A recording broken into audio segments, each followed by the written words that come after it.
everyone! Welcome to another episode of Hisia Properties House Tour. So for today's video, yung featured property natin is ito, si Emerald Model. Ito yung modern contemporary design house and lot namin dito sa Diamond Heights, Lipa. But before we start, please click like, subscribe, and hit that notification bell for more project updates. This is Abby Federico, your real estate broker.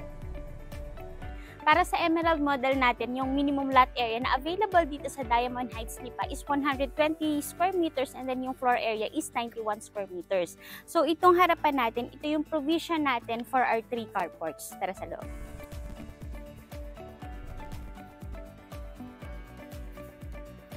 Ayan siya. So ipapakita ko lang pala muna yung facade ng unit. So yung unit na to is modern contemporary design siya. Yan. And yung area nitong subdivision na to dito sa Diamond Heights is napakalapit lang niya sa Lipa City proper, which is around 5 minutes away lang. Ayan. Ayan. So upon entry, yung ating door is solid door siya. So naka-double lock naman tayo. And ito yung ating pinaka-living area. Ayan siya. Napaka-cozy ng style. And ang nagustuhan ko sa unit na to kay Emerald is ito. Isa ito sa highlight ng project na to or ng bahay na to, which is meron siyang malaking bintana dito. Ayan siya. So, hindi ko mabuksan. Ayan. So, may malaki siyang bintana dito na pwede mo siyang buksan since meron naman siyang, ayan, may screen siya. And ang maganda dito is directly pumapasok yung ating direct sunlight and then well ventilated yung ating unit. Ito naman tayo. Para sa dining area natin, iyan, kung mapapansin nyo, ito ay 4-seater siya, pero pwede mo naman siyang i-maximize up to 6-seater. And then yung ginamit na tiles dito is 60 by 60 na homogeneous tiles. Ayan siya, para sa reference nyo. And ito. Ayan, ito yung ating lanay area. So, please take note na si Emerald Model is single attached siya. So, dito sa right side ng bahay, nandito yung ating setback. So, this is roughly 2 meters wide. And nandito rin yung ating lanay. Dito naman tayo sa kitchen. Ayan, ito yung kitchen natin. Dito sa kitchen natin is included yung ating mga under-counter cabinets. And then, meron tayo ditong engineered style na tiles, kung tawagin. Correct me if I'm wrong. And kasama sa turnover yung ating mga cabinets tulad nito. After natin dito sa kitchen area, dito naman tayo sa right side. Yan. Ito yung right side ng ating unit or dito sa likod na ating unit. So, dito yung ating pinaka-service area. Kung mapapansin nyo, may mga provision na ito na mga, yan, butas siya. In case na magpapalagay kayo dito na inyong laundry area, so may mga abak na yan. And meron tayo ditong back door. Ayan, so may space pa tayo dito. Yun nga palang pagka-single attached ng unit na to. So, kung mapapansin nyo kasi sa iba, yung firewall niya is naka-attach either left or right ng bahay. Itong mga units dito sa Diamond Heights Phase 2, yung kanilang firewall is nasa likod. Kaya kung titingnan mo yung unit, sa harapan is mukha siyang single detached. Dito naman tayo. Ayan, dito sa ground floor, meron tayo ditong powder room. Ayan, ito yung ating powder room. So, nandito siya sa may gilid ng hagdanan. Ayan, so na-maximize talaga yung space. And then, floor to ceiling tiles yung ginamit dito. And kung mapapansin nyo, dito naman sa side na to, bago tayo umakyat sa second floor, is meron tayo ditong para siyang partition. Yung iba kasi tinatawag itong lower, and then yung iba naman tinatawag lang siyang ganan steel bar.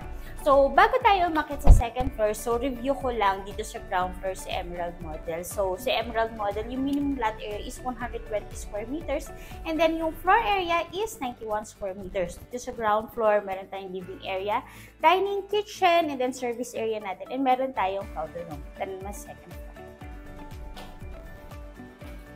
So, yan. Dito naman tayo second floor. Bago ko ipakita yung 3 bedrooms dito sa second floor, so, pakita ko muna ito. I-highlight natin to. Meron tayo ditong aluminum windows with glazing. Ayan siya. And, napakaganda niya. Pati dito sa kanan na part na to, kasi, yun nga, mas maliwanag or mas maaliwalas yung ating unit. So, una ko ipapakita yung ating master's bedroom. Ito yung ating master's bedroom dito sa second floor. So, yung master's bedroom natin is may sarili siyang toilet and bath. Dito muna tayo.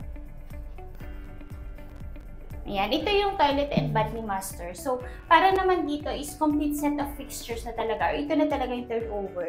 Kung mapapansin nyo, meron tayo ditong brush shower enclosure. Meron tayo ditong rain shower, square yung type ng ating rain shower, handheld shower, and meron tayo ditong mga bathroom niche. Ayan siya. And naka floor to ceiling tiles yung ating toilet and bath dito. Ayan, ito yung ating masters. Para sa reference nyo, yung size ng ating bed is, I think this is queen size bed. And may space ka pa dito. Ayan. Pero dito, nagpalagay sila dito ng parang mini culture. Pwede namang lagyan nyo ng mga cabinets. Yan. And kung gusto nyo, halimbawa nag-avail kayo, is pwede nyo rin namang kunin yung idea ng design ng unit na to. Dito sa masters natin. So, yung access sa ating balcony is ito. Ay, sorry. Ito tayo mabuksan. Dito. Ito yung access sa balcony or dito sa masters.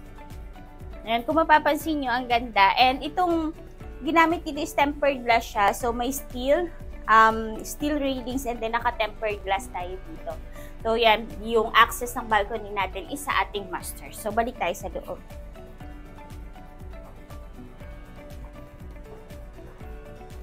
Yan naman. Para naman sa ating mga common bedroom, so meron naman tayo dito na common toilet and bath. Ito muna yung papakita ko sa inyo. Ayan siya. So, spacious enough naman yung ating common toilet and bath. And yan, may mga abang na ito in case na magpapalagay kayo ng heater. Kasi, yun nga, para sa information po ng iba, diba, hindi ka talaga tubong Tagalipa. So, medyo malamig dito sa area na to ng Diamond Heights. Especially mga around December to February. Kaya kailangan niya talagang heater. Dito tayo. Yan siya. Ito yung ating common bedroom number 1 kasi yung master tapos ito yung common bedroom. So, malaki naman siya. Para sa reference nyo, ang nilagay na lang dito is single bed pero may space pa rin tayo. And then, ang maganda naman dito is meron tayo dito mga steel cabinets. Yan. Yung steel cabinets natin. And then, ang nakita lang ako dito is hindi mo na kailangan maglagay pa ng mga salamin kasi included na yung ating salamin sa ating steel cabinets. So, doon naman tayo sa ating last bedroom. Ayan, ito yung ating last bedroom. Mas malaki yung size nito kumpara dun sa nauna. So, meron tayo ditong bunk bed. Yan, para may idea kayo kung paano nyo aayusin. Halimbawa, sa families, meron tayong 3 anak. So, yung magulang sa masters. And then dito is pwedeng 2 pang anak. Ayan siya. So, bunk bed siya and then study area. And meron pa rin tayo dito. Ito, yung ating cabinets na gawa sa steel. And yan, may mirror pa. And then trivia. Yan naman tayo sa trivia natin. Ako kasi, nalaman ko lang to dun sa isa namin kasamahan sa realty, sa real estate business. So, yung bahay niya kasi is before napansin ko, marami siyang mga ganito. Mga cabinets na gawa sa stainless. So, ang sabi niya sa akin, kasi pag gawa sa stainless yung mga gamit or mga ganitong cabinet is hindi siya iniipis. Ewan ko kung nag-work din sa inyo. Kung nag-work sa inyo, mag-comment lang kayo dyan sa baba.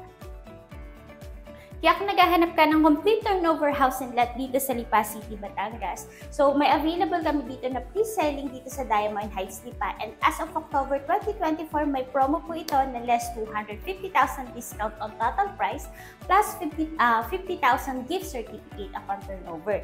Kaya kung interested ka, ilalagay namin yung full details sa description box and also ang aming contact numbers. Thank you for watching!